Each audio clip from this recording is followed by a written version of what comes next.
Existe um pensamento filosófico antigo, não tão antigo, quer dizer, eu não sei, que fala o seguinte: se a gente colocasse um número infinito de macacos com um número infinito de máquinas de escrever numa sala infinita por tempo infinito, escrevendo um número infinito de palavras e letras e caracteres, um deles, em algum momento, vai escrever Hamlet.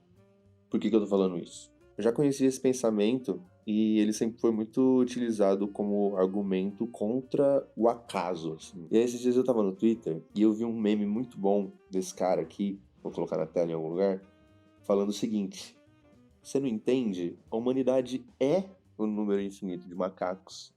E aí, todo dia a gente está produzindo um número infinito de palavras e um de nós já escreveu Hamlet. E que Hamlet não existiu apesar da aleatoriedade humana, mas por causa dela. Bilhões de pessoas produzindo bilhões de palavras é uma condição fértil para que, eventualmente, de vez em quando, essas combinações de palavras mudem tudo.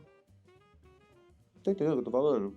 Vem comigo. E se Shakespeare é um macaco que acertou Hamlet, então o que isso diz sobre os outros macacos? Porque você não chega em Hamlet sem passar por uma quantidade absurda de rascunho, de frase ruim, de metáfora que não funciona. O processo ele não é linear, né? Ele é estatístico. E a estatística, ela exige volume, certo? Eu juro que vai fazer sentido, galera. Talvez o universo seja só uma sala gigantesca de macaco batendo em tecla. E ele tá tentando escrever Hamlet, que de alguma forma somos nós. Ou nós fazemos parte, né, da obra. Que a gente gosta de imaginar que a vida é exceção, um milagre, um desvio. Mas se na verdade for o contrário, tá ligado? Já viu aquele experimento que a galera joga umas bolinhas de metal numa plataforma cheia de pinos, assim, elas vão caindo aleatoriamente, e esse gráfico, ele comprova que a aleatoriedade tem um padrão. É o improvável repetido tantas e tantas vezes que ele se torna inevitável. O universo ele não cria sentido, ele cria probabilidade. E aí a imagem que vem assim na minha cabeça é como se fosse de um ovo. A casca do ovo não sabe da existência da galinha, a gema do ovo não sabe da existência da galinha. E mesmo assim, nas condições perfeitas e ideais ali de temperatura e de tempo, algo nasce que é absurdamente mais complexo do que o que era antes. E que esse antes não fazia ideia do que vinha depois. O ovo não consegue conceber o que é uma galinha, tá ligado? Então, primeiro existiram partículas que viraram moléculas, que viraram células, que viraram bichos, plantas, que viraram consciência. E aí tô eu aqui, de alguma forma eu sou feito de poeira estelar e eu tô falando para um microfone, com uma câmera. Eu vou postar isso na internet, que tá no ar. A internet tá no ar, ela é invisível, tá ligado? E aí não só isso, a consciência que cria linguagem, cria cultura, que cria memória e afeta outras consciências. Cada camada nasceu sem saber que tava construindo a próxima. Então, tipo assim, vamos lá. O hidrogênio, ele não sabe que ele vai virar oceano ou que ele faz parte de um oceano. E o oceano, ele não sabe que ele já inspirou milhões e milhões de músicas e pinturas, tá ligado? Quando você estiver triste na cama, achando que você não tem propósito, pensa que, às vezes, você é uma unidade básica, essencial, em alguma outra existência que existe para além da gente, né? Porque o universo, ele não tá chegando nessa próxima forma sendo cuidadoso. Ele chega desperdiçando. Tanto de estrela que explode antes de virar planeta, o tanto de espécie que entra em extinção, não sobra nem fóssil, o tanto de civilização que entrou em colapso antes mesmo de transmitir algum tipo de conhecimento. O desperdício ele não é a falha do método. O desperdício é o método. O universo ele precisa errar para tomar forma. Ele precisa de uma quantidade absurda de tentativa para chegar numa única coisa que dura. Ele não tem vergonha dos rascunhos. Ele só continua expandindo de novo, de novo. E o que tudo isso tem a ver com o fato de que eu fiquei um ano sem postar aqui? Eu não vou romantizar o hiato, né? Ele não foi planejado, ele não foi um retiro mental. Foi, na maior parte do tempo, uma combinação de preguiça, insegurança, aquela sensação específica de que o que eu tinha para dizer não era bom o suficiente para justificar o espaço dele na internet. Eu tava esperando ter algo à altura, assim, algo foda. E eu percebi a pegadinha cruel que eu tava pregando em mim mesmo, que é, eu tava esperando escrever Hamlet antes mesmo de sentar a bunda numa máquina de escrever. E aí tem essa armadilha bonita que a gente cai quando a gente leva a escrita muito a sério, assim. A de que o silêncio é curadoria, de que não postar é uma forma de manter um padrão, de que ficar quieto é melhor do que publicar algo imperfeito. E, em alguma medida, isso é verdade. Mas em alguma outra medida, e essa eu ignorei por um ano, é que o silêncio às vezes ele é só medo. Então, o macaco daquele pensamento filosófico, ele não escreve Hamlet esperando escrever Hamlet. Ele escreve porque é o que o macaco faz, não na vida real, nesse pensamento. E aí, numa probabilidade pequena, mas não zero, ele escreve Hamlet. Ele escreve algo que dura por séculos. E essa newsletter, ela chama Manual do Despropósito por um motivo. Não porque o que eu escrevo aqui, o que eu crio aqui não tem propósito. Tem, para mim. E o propósito, ele não é o ponto de partida. E aí, qual que é o pulo do gato, né? Toda essa brisa só me fez lembrar que criar sem certeza é um método.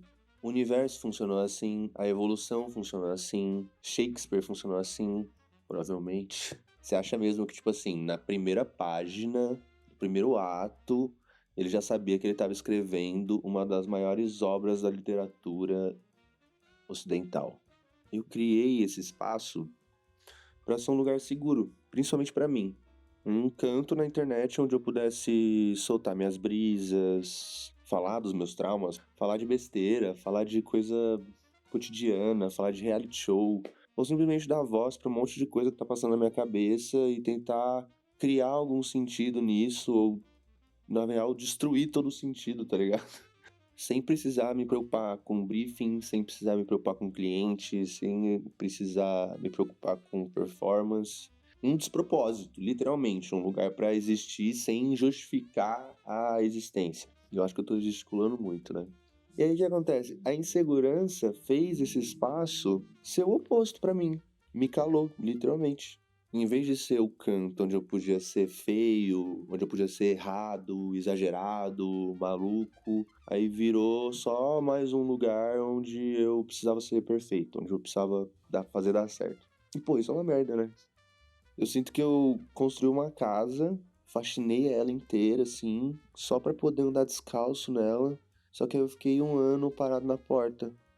E aí eu queria dizer em voz alta, mais pra mim do que pra vocês, que esse próximo semestre vai ser diferente. Porque eu vou fazer um exercício de me abrir mais e de escrever ou falar a brisa antes mesmo de saber se vai virar algum texto, de tocar os projetos que eu tinha deixado parado. Recentemente eu fui desligado do meu trabalho. É muito louco, né? Quando você sai de uma rotina, principalmente da minha área, que era bem corporativa, de agência publicitária de São Paulo. Você fica meio perdido, assim. E eu fiquei perdido. Pra caralho. Na real, eu ainda tô perdido. Mas eu tô aqui. Tô fazendo esse vídeo, vou escrever esse vídeo. E nessas últimas 2, 3 semanas eu tenho tocado projetos, assim, que eu tinha deixado parado por, sei lá, besteira, insegurança. É isso, cara. A gente vive nessa porra desse mundo capitalista e eu preciso ter uma forma de trazer dinheiro pra casa. Mas como que eu vou fazer isso? Com a minha arte não dá. E eu fiz uma escolha na minha juventude, né?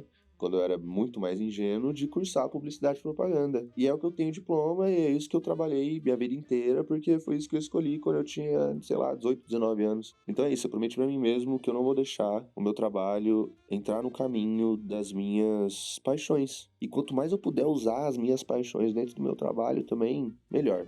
Mas para além disso, né, sair desse trampo foi um presente, porque eu tô conseguindo tocar coisas que eu tinha até esquecido que eu gostava de fazer. Isso é muito louco. E muitas dessas coisas envolvem botar a cara no mundo, botar a cara a tapa, e eu boto fé que isso vai mudar um pouco minha cabeça pra algumas coisas e vai me abrir pra muita experiência nova. E eu tô fazendo isso não é porque eu venci a insegurança, longe disso. Inclusive ela tá aqui do lado, ó. Tá aqui no meu ombro. E é isso, cara, eu tenho que conviver com ela. E ela não vai embora, tipo, ela nunca vai embora. Porque a régua sempre vai aumentar, sabe?